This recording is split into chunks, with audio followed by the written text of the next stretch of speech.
பிரியமானவர்களே, ஆபிரகாம், ஈசாக்கு, யாக்கோபு என்பவர்களின் வம்ச வரலாற்றின் தொடரை நாம் சிந்திக்கும் பொழுது ஆதியாகம புத்தகத்தின் இந்த இறுதி பகுதியிலே 4வது முக்கியமான நபரை குறித்து நாம் பார்க்க போகிறோம். இந்த அதிகாரம் முதல் ஆதியாகமத்தின் இறுதி வரை முக்கியமான நபராக நாம் சிந்திக்கப் போவது யோசேப்பு. யாக்கோபுவின் குடும்பத்தை குறித்து தான் சிந்தித்துக் கொண்டிருக்கிறோம். ஆனால் குறிப்பாய் யோசேப்பை குறித்து பார்க்க போகிறோம். ஆதியாகம புத்தகத்திலே ஆபிரகாம், ஈசாக்கு இவர்களை காட்டிலும் யோசேப்புக்கு அதிகமான அதிகாரங்கள் ஒதுக்கப்பட்டிருக்கிறது. ஆதியாகமத்தின் முதல் பகுதியாகிய 11 அதிகாரங்களை விட யோசேப்பை குறித்து நாம் சிந்திப்பதற்கு அதிகமான அதிகாரங்கள் இருக்கிறது. சிந்திக்கும் வேதாகம மனிதர் எவருமே ஏன் யோசேப்புக்கு மட்டும் வேத புத்தகத்திலே இத்தனை முக்கியமான ஒரு இடம் கொடுக்கப்பட்டிருக்கிறது என்று சிந்திக்க வேண்டும். இதற்கு பல காரணங்கள் இருக்கலாம். அதற்கு ஒரு காரணம், யோசேப்பின் வாழ்க்கை நல்ல ஒரு வாழ்க்கையாகவும் மாதிரியான ஒரு வாழ்க்கையாகவும் இருக்கிறது. பிலிப்பியர் 4ஆம் அதிகாரம் 8ஆம் வசனத்திற்கு அவன் ஜீவனுள்ள ஒரு மாதிரி என்று சொல்லலாம். யோசேப்பின் வாழ்க்கை அதிகமான அதிகாரங்களிலே சொல்லப்பட்டிருப்பதற்கான 2வது காரணம், யோசேப்பினுடைய அனுபவங்கள் இயேசு கிறிஸ்துவின் வாழ்க்கைக்கு ஒத்ததாய் இருக்கிறது. என்றாலும் புதிய ஏற்பாட்டிலே எந்த ஒரு இடத்திலேயும் இயேசு கிறிஸ்துவுக்கு நிழல் யோசேப்பு என்று சொல்லப்படவே இல்லை. இருந்தாலும் இயேசு கிறிஸ்துவுக்கும் யோசேப்புக்கும் இருக்கக்கூடிய ஒற்றுமையான காரியங்களை நாம் கவனிக்காமல் இருக்க முடியாது. யோசேப்பின் சரித்திரத்தை வரும் நாட்களிலே நாம் கற்றுக்கொள்ளும் பொழுது இந்த ஒற்றுமைகளை குறித்து நாம் பார்ப்போம். குறைந்தது 30 ஒற்றுமைகள் இருக்கிறது. சரி, இப்பொழுது யாக்கோபுவின் வம்ச வரலாறை நாம் சிந்திக்கப் போகிறோம். இந்த சந்ததிதான் கிறிஸ்துவாகிய மேசியாவை உலகத்திற்கு கொடுக்கிறது. யோசேப்பின் வாழ்க்கை துவங்கும் இந்த நேரத்திலே யாக்கோபு கானான் தேசத்திலே குடியிருக்கிறார். பார்ப்போமா? ஆதியாகமம் 37ஆம் அதிகாரம் 1ஆம் வசனம். யாக்கோபு தன் தகப்பன் தங்கியிருந்த கானான் தேசத்திலே குடியிருந்தான். வடக்கே இருந்து கானானுக்குள்ளே வந்த யாக்கோபு பெத்லெகேமிற்கும் தெற்காக பிரயாணம் செய்து இப்பொழுது எபிரோனிலே வந்து தங்கியிருக்கிறான். இங்கேதான் ஆபிரகாம் வாழ்ந்து வந்தார். இது ஐக்கியத்தின் ஒரு இடமாக, அதாவது ஆபிரகாம் தேவனோடு நெருங்கி ஜீவித்த ஒரு இடமாக இருக்கிறது. வசனம் 2 பாருங்கள்.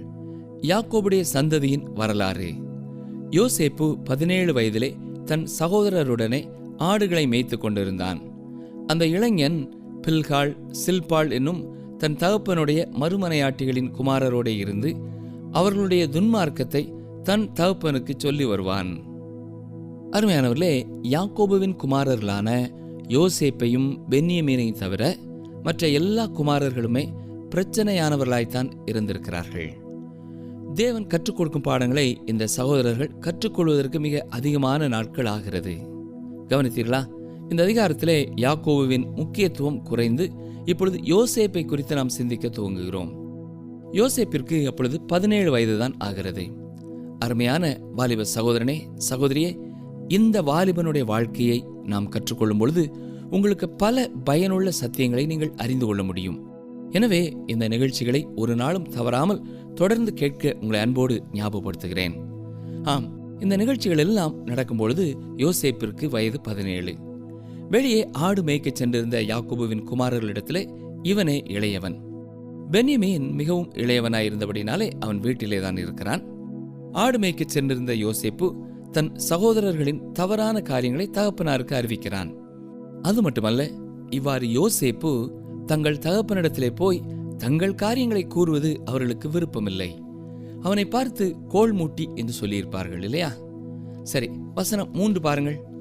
இஸ்ரவேலின் முதிர் வயதிலே யோசேப்பு தனக்கு பிறந்ததினால் இஸ்ரவேல் தன் குமாரர் எல்லாரிலும் அவனை அதிகமாய் நேசித்து அவனுக்கு பல வர்ணமான அங்கியை செய்வித்தான். யாக்கோபு தன் சொந்த வீட்டிலேயே ஒரு நல்ல பாடத்தை படித்திருக்க வேண்டும். பிள்ளைகளிலே ஒரு பிள்ளையை விசேஷித்து நேசிக்கும் பொழுது அங்கே பிரச்சனை வரும் என்பது அவனுக்கு தெரிந்திருக்க வேண்டும். அவனுடைய தகப்பனாரே அவனுடைய அண்ணனான ஏசாவை அதிகமாக நேசித்தார். என்றாலும் அதே பழக்கத்தை தன்னுடைய குடும்பத்திலேயும் அவன் காண்பிக்கிறான். ஒருவேளை அவனுடைய உணர்ச்சிகளை நாம் புரிந்து கொள்ளக்கூடியதாகவும் இருக்கிறது. ஏனென்றால் அவன் அதிகமாய் நேசித்த மனைவியாகிய ராகேல் இப்பொழுது இல்லை. அவளே அவனுடைய வாழ்க்கையிலே மிக முக்கியமானவளாய் இருந்தாள். யோசேப்பும் மிகவும் நல்ல ஒரு பையன். எனவே யாக்கோபு யோசேப்பை அதிகமாய் நேசிக்கிறான். எனக்கு அருமையான சகோதரனே, சகோதரியே, நான் கூறிய இந்த காரியங்கள் எல்லாம் உண்மையாக இருந்தாலும் இது ஒரு சாக்கு போக்குத்தானே ஒழிய இந்த பழக்கம் சரியான ஒரு காரியம் அல்ல. இந்த பல வர்ணமான அங்கியை யாக்கோபு யோசேப்பிற்காக செய்திருக்க கூடாது. பல வர்ண அங்கி என்ற வார்த்தைக்கான மற்றொரு மொழிபெயர்ப்பு முழு கையுள்ள ஒரு அங்கி என்று சொல்லலாம். முழுமை உள்ள நீளமான ஒரு அங்கி. அந்நாட்களிலே பொதுவாக அங்கி என்று சொல்லும் பொழுது அதில் 10 அடி நீளமான துணி இருக்கும். அதன் மத்தியிலே ஒரு வட்டமான துளையிட்டு அதை தலைவழியாக மாட்டிக்கொள்வார்கள். பாதி பகுதி முன்பக்கம் தொங்கும், மீதி பகுதி பின்பக்கம் தொங்கும். அந்த துணியை தங்கள் இடுப்பை சுற்றி அவர்கள் கட்டிக்கொள்வார்கள். அப்படிப்பட்ட அங்கிகளுக்கு நீண்ட கை கிடையாது. எனவே நீண்ட கையுள்ள அங்கியை ஒருவன் தரித்துக் கொள்வான் என்றால் மற்றவர்களை விட அவன் உயர்வானவனாய் காணப்பட்டான். எனவேதான் இந்த பல வருண அங்கியும் யோசேப்பை சகோதரர் கூட்டத்திலிருந்து பிரிக்கிறதாய் இருந்தது. வசனம் 4 பாருங்கள். ஆதியாகமம் 37:4. அவனுடைய சகோதரர் எல்லாரிலும் அவனை தங்கள் தகப்பன் அதிகமாய் நேசிக்கிறதை அவன் சகோதரர் கண்டபோது அவனோடே பட்சமாய் பேசாமல் அவனை பகைத்தார்கள். ஒரு பக்கம் தகப்பனாருக்கு விருப்பமான ஒரு மகனாய் அவன் காணப்பட்டாலும் இயற்கையாகவே அவனுடைய சகோதரர்கள் அவனை பகைத்தார்கள். அவனோட அன்போடு கூட பேச அவர்களால் முடியவில்லை. எனவே இந்த குடும்பத்திலேயும் ஒரு பிரச்சனையை இப்பொழுது நாம் பார்க்கிறோம். அருமையான சகோதரனை சகோதரியே, உங்களுக்கு நான் சொல்லிக்கொள்ள விரும்புகிற ஒரு காரியம், யாருடைய குடும்பமாய் இருந்தாலும் பாவம் குடும்பத்தை பாழாக்கும். பாவம் வாழ்க்கையை பாழாக்கும். பாவம் சமுதாயத்தை பாழாக்கும். பாவம் தேசங்களை பாழாக்கும். இன்று நம்முடைய குடும்பங்களிலேயும் நம்முடைய பட்டணங்களிலேயும் நம்முடைய தேசங்களிலேயும் இதுதான் பிரச்சனை. காரணம் என்ன? அதைத்தான் தேவன் பாவம் என்று அழைக்கிறார்.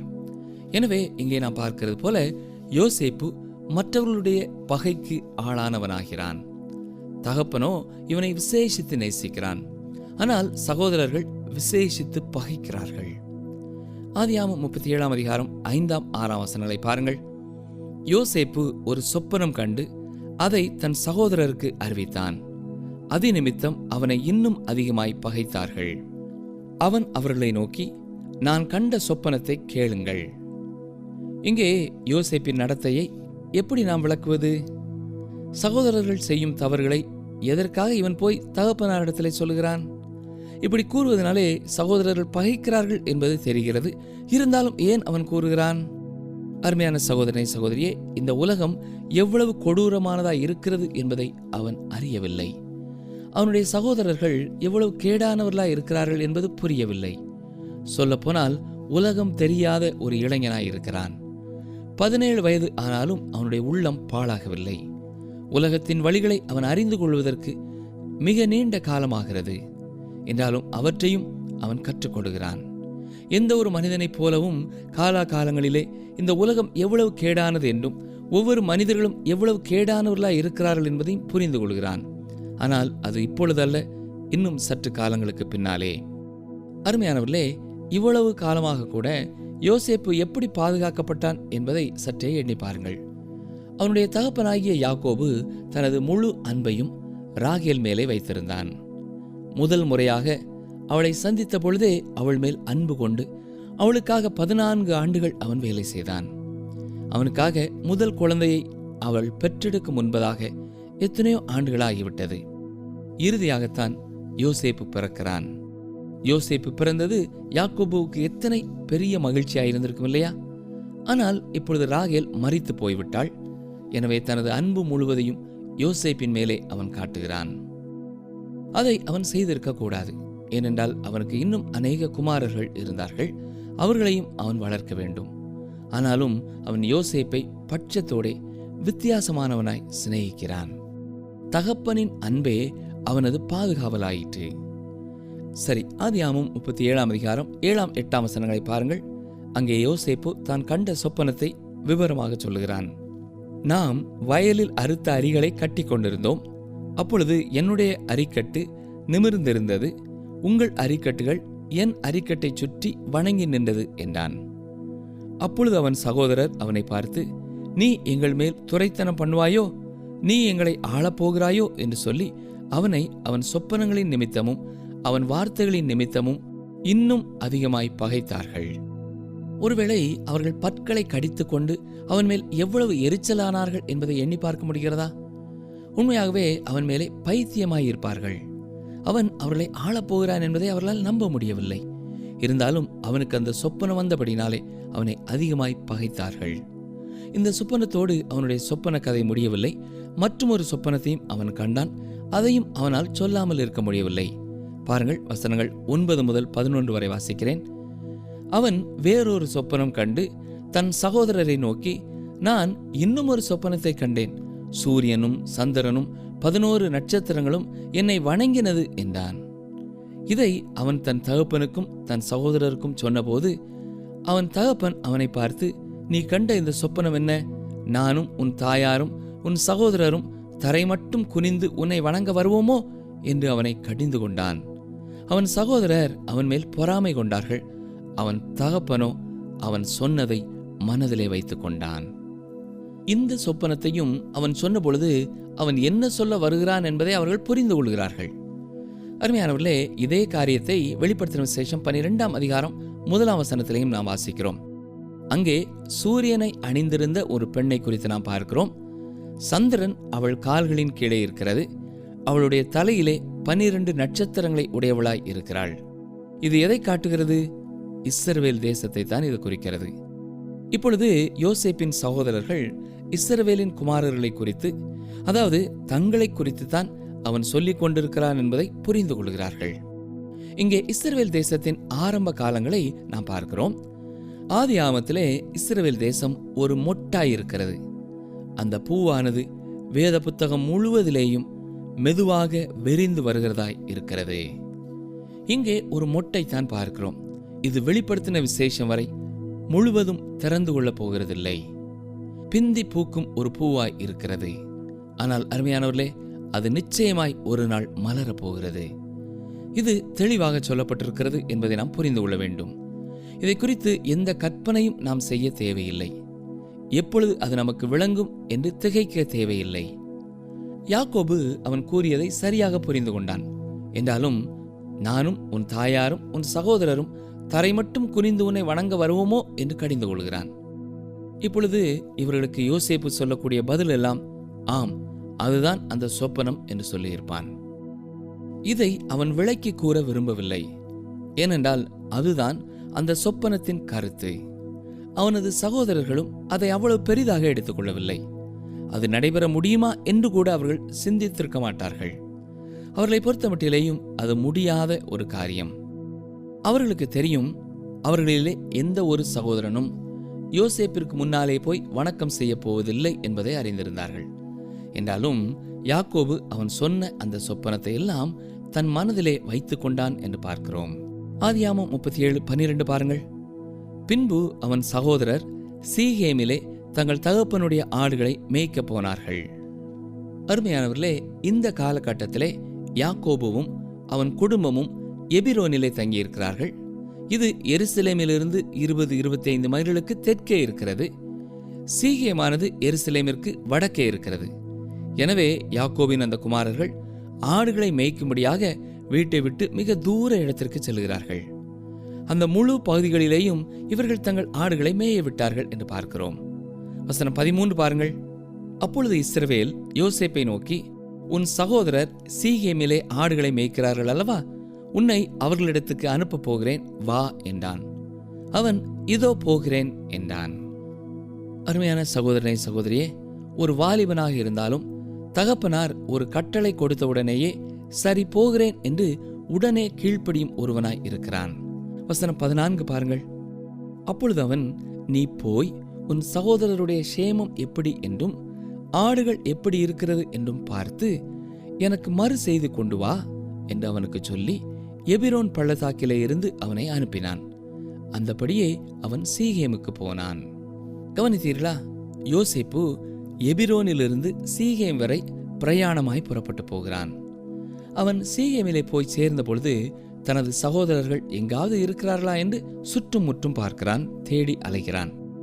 மலைப்பாங்கான அந்த பிரதேசத்திலே அவர்களை அவன் கண்டுபிடிக்க முடியவில்லை. வசனம் 15 பாருங்கள். அப்பொழுது ஒரு மனிதன் அவன் வெளியிலே வழிதப்பி திரிகிறதைக் கண்டு, என்ன தேடுகிறாய் என்று அவனை கேட்டான்.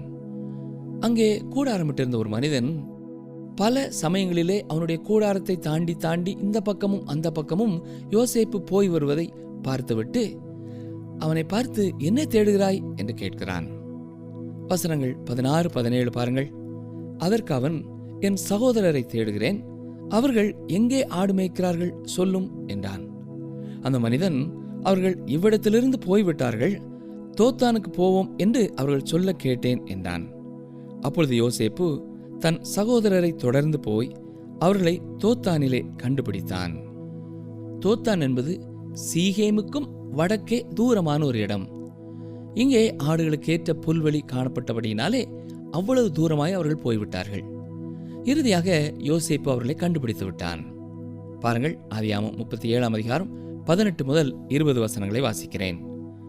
அவர்கள் அவனை தூரத்தில் வர கண்டு அவன் தங்களுக்கு சமீபமாய் வரும் முன்னே அவனை கொலை செய்யும்படி சதி யோசனை பண்ணி ஒருவரை ஒருவர் நோக்கி, இதோ சொப்பனக்காரன் வருகிறான், நாம் அவனை கொன்று இந்த குழிகள் ஒன்றிலே அவனை போட்டு ஒரு துஷ்ட மிருகம் அவனை பட்சித்தது என்று சொல்லுவோம், வாருங்கள், அவனுடைய சொப்பனங்கள் எப்படி முடியும் பார்ப்போம் என்றார்கள். அருமையானவர்களே, அவர்கள் யோசேப்பை எவ்வளவு வெறுத்திருக்கிறார்கள் பார்த்தீர்களா? கிட்டத்தட்ட அவர்கள் வீட்டை விட்டு 100 மைல் தூரமாய் இருக்கிறார்கள். இங்கேயும் அவர்கள் ஒருவரை ஒருவர் பார்த்து அவனை ஒழித்து கட்டுவோம், வாருங்கள், அவனது சொப்பனம் என்ன ஆகும் பார்ப்போம் என்று சொல்கிறார்கள். தொடர்ந்து என்ன நடைபெற்றது என்பதை நாம் சிந்திக்கும் முன்பதாக இயேசு கிறிஸ்துவையும் யோசேப்பையும் ஒப்பிட்டு பார்க்கும் சில காரியங்களை சிந்திப்போம். இப்பொழுது முதலே நீங்கள் இவைகளை எல்லாவற்றையும் குறித்து கொண்டே வரலாம். முதலாவதாக, யோசேப்பின் பிறப்பு அற்புதமானது. தேவன் தலையிட்டு ஜெபத்திற்கு பதிலாக யோசேப்பை கொடுத்தார். இயேசு கிறிஸ்துவின் பிறப்பும் அற்புதமானதுதான். ஏனென்றால் அவர் கன்னியின் வயிற்றிலே தோன்றினார். இரண்டாவதாக, யோசேப்பு அவனுடைய தகப்பனால் அதிகமாய் நேசிக்கப்பட்டான்.